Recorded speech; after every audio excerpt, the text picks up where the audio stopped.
No episódio anterior, 2 assassinatos brutais mexeram com a cidade de Poços das Almas. As vítimas simplesmente tiveram os rostos arrancados. Agora, um forasteiro que parece saber muito a respeito de Thalita e do delegado se apresenta como principal suspeito desses crimes. Se quiser saber quem é essa pessoa e o que ela sabe, acompanhe essa história até o fim.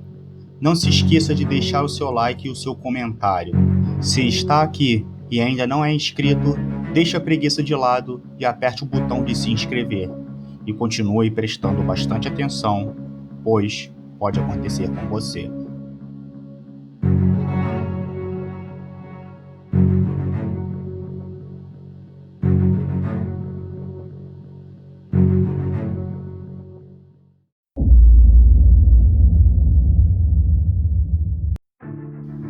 Patrick estava sentado em frente à pensão de Dona Zuleide quando uma viatura parou com as 2 rodas na calçada a poucos metros dele. Mãos onde podemos ver, Thalita deu a ordem apontando uma arma. Ele sorriu para os policiais antes de levantar as mãos. Está achando isso engraçado? O delegado Carlos disse quando o algemou. No caminho até a delegacia, Thalita explicou a ele que era suspeito de 2 assassinatos em Poços das Almas. Patrick não disse nada. Se limitava a olhar para ela pelo retrovisor. Parecia fascinado com a moça. Já passavam das 2 da manhã quando finalmente os 3 policiais abriram a porta e entraram acendendo a luz daquela salinha. Foi Mauro que ofereceu um telefone para ele. Pode fazer uma ligação para um parente ou um advogado. Não há ninguém para ligar, Patrick disse. Parece que você não se deu conta, rapaz. Carlos falava. Você é o principal suspeito de 2 crimes hediondos aqui na cidade, e eu tenho um forte palpite de que é o culpado. Patrick sorriu outra vez. Ao que parecia, a situação sequer o intimidava. Thalita não via um homem assim desde a última série policial que assistiu na televisão. Acredite, por mais que eu tentasse ligar para meu advogado, ele não atenderia. Carlos deu de ombros e puxou uma cadeira ficando frente a frente com o suspeito. Como chegou até aqui, Sr. Patrick de Paula? Eu não sei. Não sabe? Então você simplesmente apareceu na cidade sem nenhuma bagagem, como se fosse trazido pelo vento? Patrick sorriu e confirmou. É a hipótese que mais faz sentido para mim. Carlos moveu-se rápido na cadeira e atingiu o rosto de Patrick com um soco. Escute aqui, seu cretino. Verificamos a sua carteira de identidade e ela é tão falsa quanto uma nota de R$3. Qual é o seu verdadeiro nome e por que matou aqueles homens? Patrick cuspiu uma gosma de sangue e respondeu olhando dentro dos olhos de Carlos. Eu não matei aqueles homens, delegado. O senhor sabe muito bem. Thalita se aproximou e disse. Quando Jane apareceu gritando, você disse o nome de Maicon José. Pode explicar como sabia que era ele que tinha morrido? É uma história que vocês não iriam acreditar. Patrick perdeu o ar e teve que se encolher no chão depois de Carlos o acertar com um soco na boca do estômago. Confesse logo, seu bosta. Patrick recuperou o fôlego e perguntou. Não vai aparecer o policial bom nesse interrogatório? Mauro ajudou Carlos a colocá-lo de volta na cadeira e disse ao delegado. Pega leve, chefe. Carlos respirou fundo e foi direto. Por que teve que arrancar o rosto deles? Pela primeira vez, Thalita viu um desconforto no semblante do suspeito. Talvez fosse a chave para entrar na mente dele, confrontá-lo com a própria natureza macabra de seus crimes. Que ferramenta você usou para fazer o que fez, Patrick? Ela perguntou. Usou alguma espécie de prótese dentária? Eu não sei de nada disso, mas devia perguntar para o seu chefe. Patrick tornou o olhar dentro dos olhos do delegado. Afinal, aqueles 2 eram um esqueleto no armário de sua candidatura, não é mesmo? Carlos ficou desconfortável, mas dissimulou. Estão ouvindo? Ele está dizendo que eu matei os 2. As drogas, delegado. Patrick falava. Aqueles 2 faziam transporte e armazenamento de drogas por essa região. Você podia tê-los prendido há 5 anos, mas viu quão lucrativo era o negócio e exigiu uma considerável participação nos lucros. Afinal, o salário de delegado não era o suficiente para comprar aquele seu carrão, não é mesmo? Carlos socou Patrick com força e o derrubou novamente da cadeira. Não satisfeito, começou a chutá-lo na região da barriga enquanto abria seu repertório de palavrões. Mauro teve que afastá-lo enquanto Thalita fazia divagações. Ela desde sempre suspeitava que Luiz Mário era envolvido em alguma coisa grave como o tráfico de drogas, por mais que não houvesse boca de fumos em Poços das Almas. Mas de Maico José e do delegado, você apagou os dois porque eles eram uma pedra no sapato para as eleições, não é, delegado? Imagina se uma coisa dessa viesse à tona em plena campanha. Carlos respirou fundo e pediu para que Thalita o levasse até a cela. A última coisa que ele esperava naquele dia era que um estranho soubesse de um segredo que não só acabaria com suas pretensões políticas, como com a sua vida. Assim que tirou as algemas do suspeito, Thalita perguntou: "Como você sabia o meu nome?" "O quê?" "Mais cedo na praça, você se sentou na minha mesa e disse o meu nome. Como sabia?" "Você não iria acreditar se eu dissesse, mas sei que entrou na polícia só para contrariar o seu pai, que queria que trabalhasse no escritório de advocacia que leva o nome de sua família. Sei que odeio o desdém do povo dessa cidade com as suas capacidades como policial. O que uma patricinha como essa veio fazer aqui? Não é isso que sempre escuta quando anda por essas ruas? Quem é você?" Thalita olhou bem nos olhos dele. Estava impressionada com o fato de aquele homem saber tudo o que sabia sobre ela. "Eu já disse quem eu sou, policial. E já disse quem cometeu aqueles crimes. Você não pode provar que foi ele." Foi aí que uma ideia pareceu brilhar dentro da cabeça de Patrick. Uma lâmpada se acenderia sobre sua cabeça se fosse um personagem de desenho animado. O velho galpão da prefeitura. Como? As drogas. Elas estão no velho galpão da prefeitura.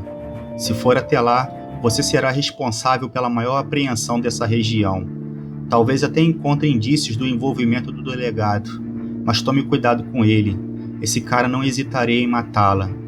Thalita até que tentou, mas não conseguiu ignorá-lo. Por mais que achasse que o delegado não era um homem confiável e que seria a última pessoa do mundo para quem daria o seu voto, crer que ele estivesse envolvido com o tráfico de drogas e com aqueles assassinatos brutais era demais. Mas a pergunta que a fez sair de casa no meio da madrugada e se dirigir até o velho galpão abandonado da prefeitura de Poços das Almas foi: botaria a mão no fogo por ele? O galpão era um velho casarão do início do século XX e desocupado nos anos 70. Ficava numa antiga fazenda de café que pertenceu a muitas pessoas até o último dono morrer e a prefeitura se apossar por falta de herdeiros. Thalita estacionou em meio às árvores, a uns 40 metros da entrada da antiga fazenda. "Isso é maluquice", ela balbuciava ainda dentro do carro. Não estava acreditando que tinha dirigido até ali seguindo uma pista dada por um cara muito estranho. O local tinha a fama de ser mal assombrado, e este detalhe não demorou em entrar na mente de Thalita, que tinha traumas de filmes de terror. Sair de dentro do carro foi como um tabu a ser quebrado, e ela se perguntava por que diabos não esperou amanhecer para ir até ali. Porém, uma luz alaranjada ergueu-se acima do cume das árvores e fez Thalita esquecer toda aquela baboseira de fantasmas e assombrações. Metade do galpão já estava em chamas quando ela se aproximou da velha estrutura. A luminosidade fazia um grande contraste com a escuridão do sítio e a obrigava a semicerrar os olhos. Contudo, uma silhueta surgiu no outro lado do velho casarão. Thalita não tinha dúvidas de que era o responsável pelo incêndio. Ela poderia ter dado voz de prisão ao sujeito e levá-lo em flagrante, mas as palavras de Patrick a fizeram ser prudente. Esse cara não hesitaria em matá-la. Thalita se abaixou atrás de uma pequena mureta e observou o incendiário olhando seu trabalho antes de se afastar. 3 minutos depois, faróis de um carro foram ligados, iluminando as árvores mais ao fundo. Thalita reconheceu o carro e confirmou a sua suspeita. Era a picape de Carlos, um carro que custava um valor bem mais alto do que um salário de um delegado permitiria comprar.